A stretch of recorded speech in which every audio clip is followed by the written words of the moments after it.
Hi sir. Hi అండి. Diseases sir అంటే sexually diseases వస్తాయి కదా ట్రాన్స్మిట్ అయ్యి. సో దాని గురించి ఏం చెప్తారు? అంటే లైక్ హైజీనిస్ అనేది ఎంత ఇంపార్టెంట్ అని? ఇక్కడ సెక్షువల్ ట్రాన్స్మిటెడ్ డిజీజ్ అంటాం. ఎస్టీడీస్ అంటుంటాము. ఈ ఎస్టీడీస్ ఏంటంటే సెక్షువల్ ఇంటర్‌కోర్స్ చేసేటప్పుడు వస్తుంటాయి. మిగతా టైంలో రావు. సెక్షువల్ ఇంటర్‌కోర్స్ స్టార్ట్ అయినప్పుడు, సెక్షువల్ మల్టిపుల్ పార్ట్నర్స్‌తో చేసినప్పుడు గానీ, లేకుంటే అవతల పార్ట్నర్‌కి ఏదైనా ఇన్ఫెక్షన్స్ ఉన్నప్పుడు గానీ, మనకొచ్చే అవకాశాలుంటాయి. అదే అబ్బాయిలకి ఏదైనా ఇన్ఫెక్షన్స్ ఉంటే అమ్మాయిలకొచ్చే అవకాశాలుంటాయి. అట్లా మ్యూచువల్‌గా అటు ఇటు స్ప్రెడ్ అయితూ ఉంటుందన్నట్టు. సో దీనివల్ల ఏమవుతుందంటే కొన్ని సెక్షువల్ ట్రాన్స్మిటెడ్ డిసీజ్‌లో కొన్ని డేంజరస్ డిసీజులుంటాయి. కొన్ని వైరస్‌లు లైక్ హ్యూమన్ పాపిలోమా వైరస్ అంటాం. హెచ్‌పీవీ అంటాం. ఈ హెచ్‌పీవీ గనక సోకితే గనక వాళ్ళకు క్యాన్సర్ వచ్చే అవకాశాలు చాలా ఎక్కువ ఉంటాయి. ఓకే. దాంతో పాటు హెచ్ఐవీ ఒకటి. హెచ్ఐవీ ఉన్న దానిలో కూడా 8 ఫోల్డ్స్ అంటే 100లో 88 మందికి క్యాన్సర్ వచ్చే అవకాశాలు ఉంటాయి. 8 ఫోల్డ్స్ రిస్క్ ఎక్కువ ఉంటుంది. యూజువల్‌గా ఇప్పుడు పెనెల్ క్యాన్సర్ అనుకోండి మనకు ఇండియాలో చూసుకుంటే గనక లక్షలో 1-4 వరకు ఉంది. ప్రివిలెన్స్ అంటాం కదా! అంటే 1-4% అనేది అంటే లక్షలో 4 పర్సన్స్ అబ్బాయిలు పెనెల్ క్యాన్సర్స్‌తో బాధపడుతున్నారు. బట్ బయటికి ఎవరు చెప్పుకోలేరు. ఇప్పుడు బ్రెస్ట్ క్యాన్సర్ అనుకోండి చాలామంది క్యాంపెయిన్ చేస్తా ఉన్నారు. బ్రెస్ట్ క్యాన్సర్ గురించి పింక్ రిబ్బన్ అని చెప్పేసి మారథాన్‌లు చేస్తుంటారు. బట్ పెనెల్ క్యాన్సర్స్ గురించి ఎవరు మాట్లాడరు. ఏంది అంటే అదొక హిడెన్ టాపిక్ అయిపోయింది. అండ్ ఇంకొకటి ఏంది అంటే అసలు పెనెల్ క్యాన్సర్స్ రాకుండా ఎలాంటి జాగ్రత్తలు తీసుకోవాలి? ఇప్పుడు బ్రెస్ట్ క్యాన్సర్‌కి కారణాలేంటి? దాన్ని మనం ఎలా అవాయిడ్ చేయాలి? పెనెల్ క్యాన్సర్స్‌కి కారణాలేంది? దాన్ని ఎలా అవాయిడ్ చేయాలి? ఇది మోస్ట్ ఇంపార్టెంట్ అన్నట్టు. సో దీని గురించి అవగాహన ఉందనుకోండి పెనెల్ క్యాన్సర్స్ ఇన్సిడెన్స్‌ని మనం తగ్గించు. సో ప్రికాషన్స్ ఏం తీసుకోవచ్చు సార్ దానికి?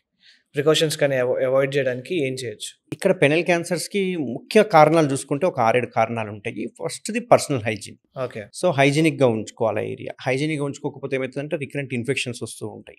సో హైజీనిక్‌గా ఉంచుకోవాలి ఏందంటే ఫ్రీక్వెంట్‌గా వాష్ చేసుకుంటుండాలి. అంటే మొత్తం స్కిన్‌ని వెనక్కి అనుకోని క్లీన్ చేసుకోవడము, ఆ ఏరియాలో ఎటువంటి స్మెగ్మా లేకుండా ఉండడము, ఇట్లాంటివి గనక పర్సనల్ హైజీనిక్ గనక మెయింటైన్ చేసుకుంటే గనక మనకు సిఏపెనిస్ అంటే క్యాన్సర్ రాకుండా చూసుకోవచ్చు ఒకటి. రెండవది సర్కంసిషన్ సుంతి ఆపరేషన్ అంటాం. సుంతి ఆపరేషన్ చేయించుకోవడం వల్ల క్లీన్‌గా ఉంటుంది కాబట్టి పెనెల్ క్యాన్సర్స్ వచ్చే అవకాశాలు తక్కువ ఉంటాయి. మూడవది ఫైమోసిస్ అంటాం. ఫైమోసిస్ అంటే ఏంది? చర్మం వెనక్కి పోకపోవడాన్ని ఫైమోసిస్ అంటాం. సో వాళ్ళు చర్మం వెనక్కి పోదు కాబట్టి వాళ్ళు క్లీన్ చేసుకోవడానికి రాదు. అలాగే ఉంచుకుంటారు. పుట్టినప్పటి నుంచి అలాగే ఉంటుంది. వాళ్ళు ఫ్రీక్వెంట్ ఇంటర్‌కోర్స్ చేసినప్పుడు అందులో ఉన్న బ్యాక్టీరియా లోపలికి వెళ్ళిపోతా ఉంటది. లోపల ఒక రకమైన అల్సర్స్, పుండ్లు గ్రోత్ అవ్వడం స్టార్ట్ అయితా ఉంటుంది. సో ఇంకొకటి పారాఫైమోసిస్ అంటాం. అంటే చర్మం వెనక్కొచ్చి స్ట్రక్ అయిపోతుంది. ముందలకి రాదు. అట్లాంటి దగ్గర ఏమైతుంది చర్మం టైట్ అయిపోయి చిన్న చిన్న దెబ్బలు తగలడము, దాని నుంచి ఇన్ఫెక్షన్ వెళ్ళిపోవడం ఇట్లాంటివి అవుతుంటాయి. ఇంకా మేజర్ రోల్ ఏంటి అంటే బెలనైటిస్ అంటాం. బెలనైటిస్, బెలనోపాస్టైటిస్ అంటుంటాం. ఈ బెలనైటిస్, బెలనోపాస్టైటిస్‌లో ఏమవుతుందంటే షుగర్ పేషెంట్స్‌లో వస్తుంది. నార్మల్ కంటే కూడా షుగర్ పేషెంట్‌లో వస్తుంది.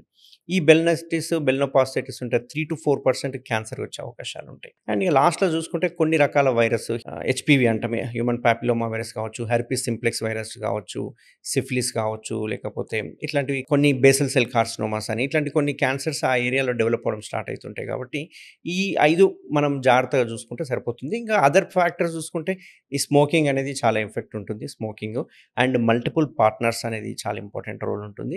అండ్ ఎర్లీ సెక్షువల్ ఇంటర్‌కోర్స్ చేయడం కూడా one of the reason for before the cancer age. Yes. Early ఏజ్‌గా సెక్స్ చేయడము. అంటే ఇప్పుడు యూజువల్‌గా 25 ఇయర్స్‌లో చేయాల్సింది 15-20 ఇయర్స్‌లోనే స్టార్ట్ చేశారనుకోండి. అట్లాంటి వాళ్ళకి క్యాన్సర్ వచ్చే అవకాశాలు చాలా ఎక్కువ.